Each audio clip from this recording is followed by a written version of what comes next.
I guess I'm live.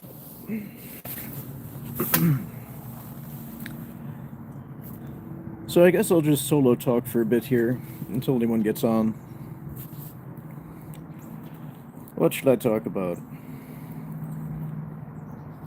I guess the state of gaming, but I could just talk about me too for a bit.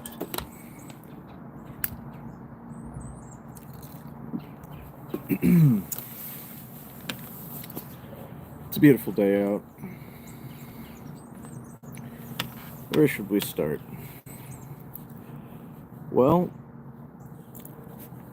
why do I love gaming? I think some of my best memories come from times that I've been playing on the computer. I also play a little console, mostly a computer gamer. And I think one of my earliest memories actually is my parents playing Atari in their living room, in their condo. And I was very little. It's definitely under 3. And I vaguely remember all the beeps and boops and blips and the sounds that the Atari would make on the TV with it. Because they were excited about it. I remember that. So I remember that that's a good early first memory, or one of my first memories. And so I really appreciate the medium.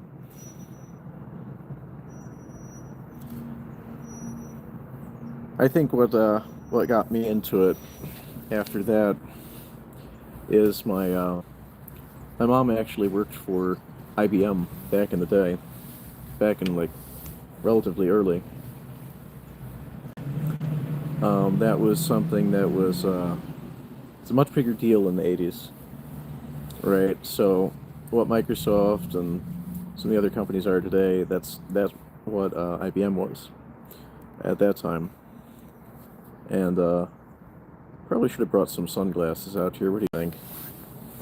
Anyway, it used to be a much bigger deal. IBM was grudgingly brought to the PC market. That's to say, the personal computer market. They didn't really understand it, right? They were all into like business customers. Hey, Siren. Hey. I'm not too sure how to use the chat yet, so I'll see if I could chat back to you, but I do see you commenting. How are you? So IBM, they were kind of a big deal, um, and that's actually my mom was an executive with them. So what happened there is she went out of her way and got one of the earliest. Hey folks, glad to see you coming in. She got one of the earliest PCs, right? An IBM 8080. You could search it up. IBM 8080. There's a couple different models, and yeah, they were like the earliest like big PC machines. Okay, personal computers. All right, that term was invented around that time. Now there was other ones. There was there was Amstrad, there was Sinclair Spectrum, stuff like that. There was some really there was a bunch of things that, like they're later like I think there's a whole series, but Trash 80s were the big ones from Radio Shack. So they weren't actually called Trash. Okay, they're TRS, but they got their nickname. Um, so those were pretty big deals, and the whole market for PC gaming came kind of out of nowhere, right? It came out of a little bit on the university research side, going back into the 60s and 70s, mostly US, other places. Commodore, thank you, Scotty. Yeah, exactly. VIC 20. It kind of developed on on its own, right? There wasn't like it's not like anybody walked out and ordained we're gonna have computer games. It happened because people were curious. They're smart, they're curious, and they wanted to play games, right? That happened coming straight out of the university research departments. But then, and those were the earliest ones. When it broke into the mainstream was when it came to be accessible to home users. Okay, that's what That's what really brought it out of obscurity. And hey, thanks for tuning in. I'm glad to see I have international viewers and stuff. GBAMS is an org. I mean, we're based in the U.S., but gamers are everywhere. They're in every country. We are worldwide. So if you want to stick up for gamers, you want to stand up for good video games, make sure we're getting what we pay for as consumers worldwide. All right, that's who we are. We're gonna make that happen. Make sure that we get what we need and what we want out of the gaming environment, and make sure everybody has fun doing it. I mean, it's not that hard at the end of the day, right? I think we that was true for many years, and things kind of went a little bit sideways in recent decades. But there's a whole lot of good stuff that can still come back into gaming, and is set to honestly. The bad and sad stuff is kind of by the wayside. It's kind of a minority thing. We can keep gaming in a great space, and I think that's really important, right? So somebody asked me, "Hey Samuel, yeah, you're asking about the quantum chip, man. That's a great question.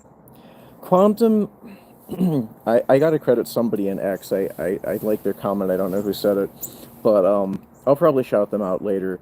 Quantum is funny because quantum, technically speaking, you're kind of looking at a very abstract form of analog computing, which is almost unknown, right? That's the irony of it. It's kind of like quantum leap, pardon the pun, in analog computing, which is a little bizarre to think about, but that's really true. Um, I don't think it will directly intersect with gaming. Anytime remotely soon. It's way too high. The use cases are way too reserved, and it's a way too expensive a process. But as far as the quantum chip's practicality, I think it's out of this world. I mean, um, crypto kind of is done, and not to say currency, but like cryptography per se. It's kind of done once that really breaks out a lot. So we don't really know. I mean, it's kind of a far looking thing to think about. But I'm gonna just step back though. As far as the mainstay of what our focus is kind of like retro gaming, and my interest is definitely in the retro gaming space.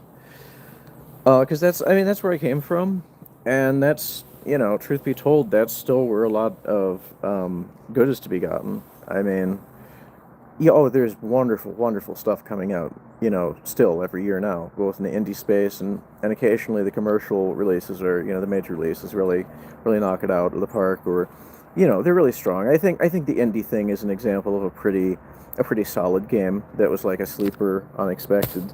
Like nobody was looking for an indie game to do really well out of nowhere. And I think it'll do okay. But yeah, there's so many things that could be improved with the way marketing is done, and the way just the way games are handled these days commercially.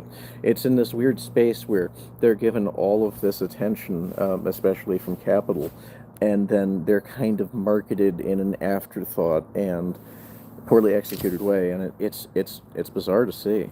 Like back in the day, you would get glossy computer mags that would just do a great job of laying out why anyone would want to play a game, and they got the information out. They did a great job on that stuff. You didn't need a huge Hollywood budget for it, especially on the marketing side, and yet they succeeded amazingly. Um, so that's something we could certainly we can look at and maybe get back a little bit, with a little effort and attention and influence to the way these things are done. Um, switching back though, the PC market really did it came about organically, and it's magical. I mean, as far as I'm concerned, it's absolutely magical what happened with PC games. Um, you had stuff that was as simple as like calculator levels of interface.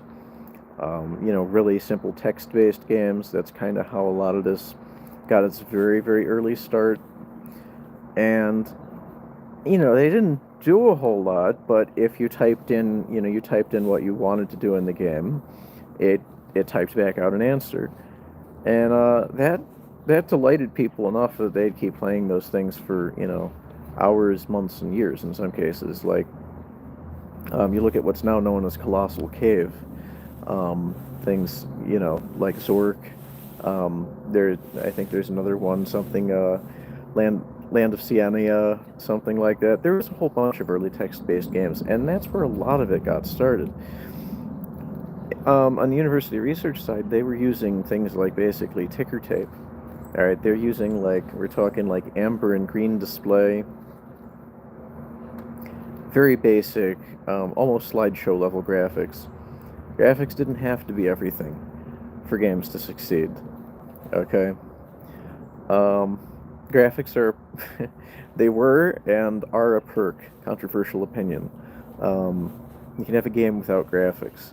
Ooh, but it's true. It's true. I mean, a lot of like after the text-based games kind of went out of fashion, it was board game adaptations.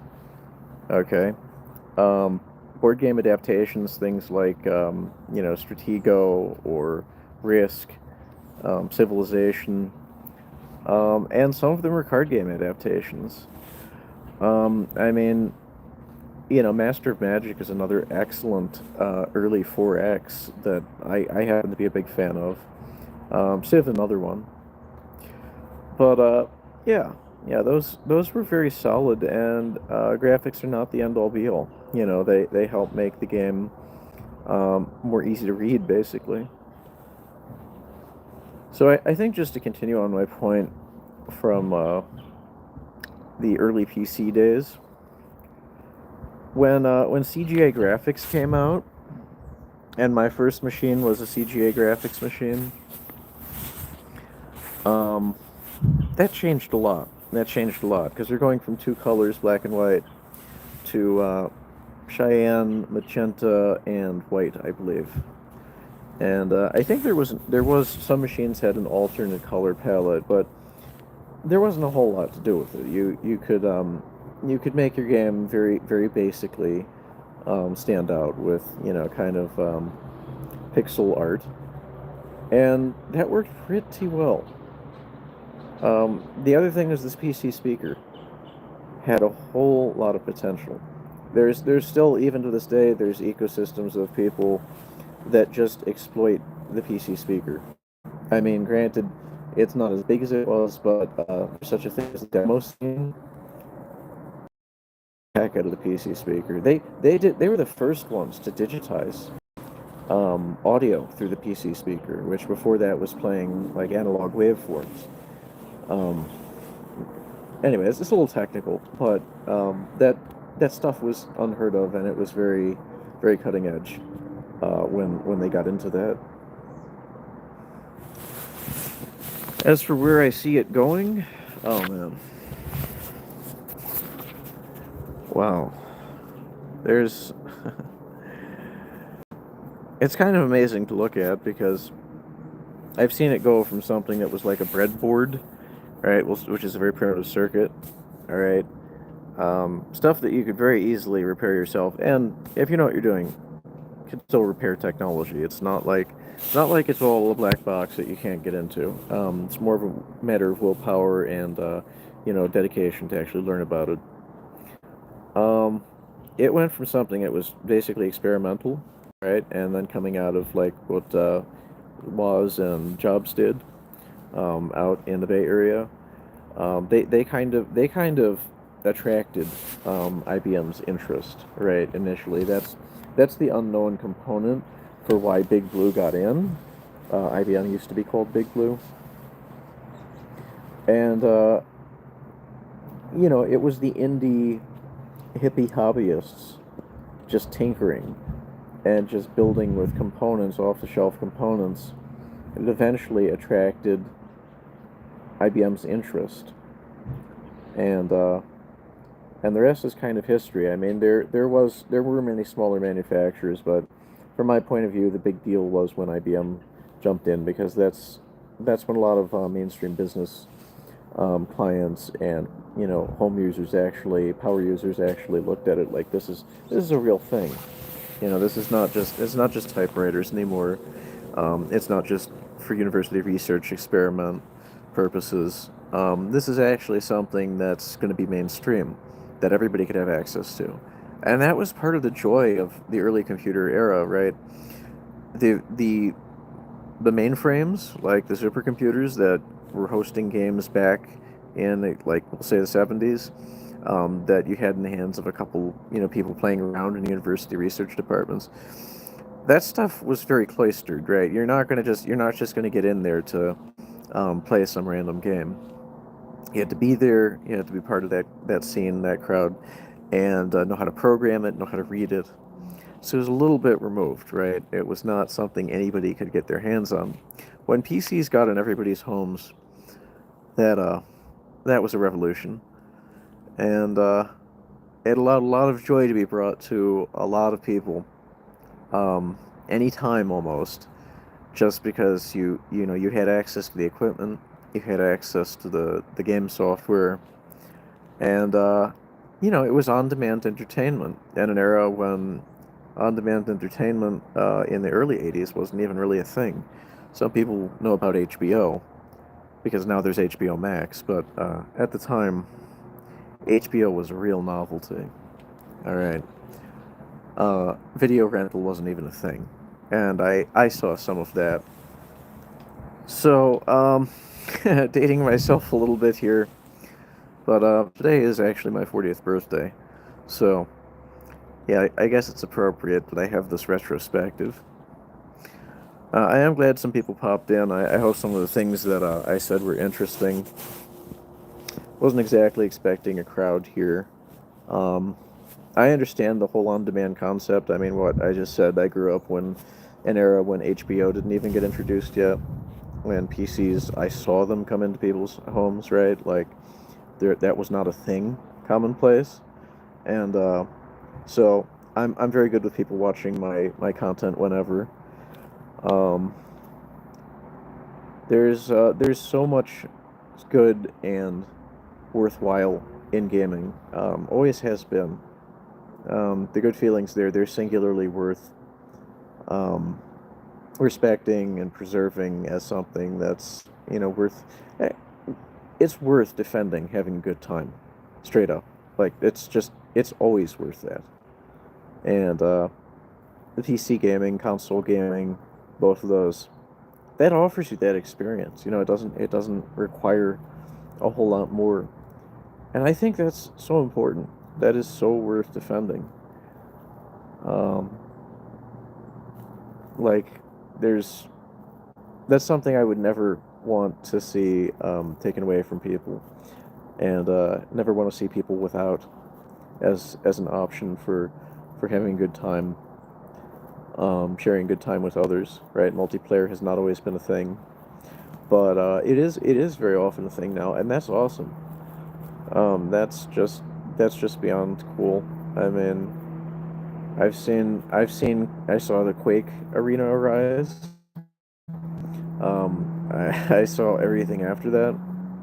The fact multiplayer is as big as it is now and massive online player, it's kind of crazy to think about. It's great. It's great. I mean, I've dabbled in some of it. Um, I dabble in it a fair bit, actually, but just not something I do regularly because it's a time thing, more or less. And speaking of which, I'm going to probably have to go here soon. I'm glad I was able to kind of just touch on a few points. Um, and there's a whole lot to discuss around these topics, but it's just good to get the message out there and let people know that there's good in gaming. It's definitely worth pursuing, worth preserving.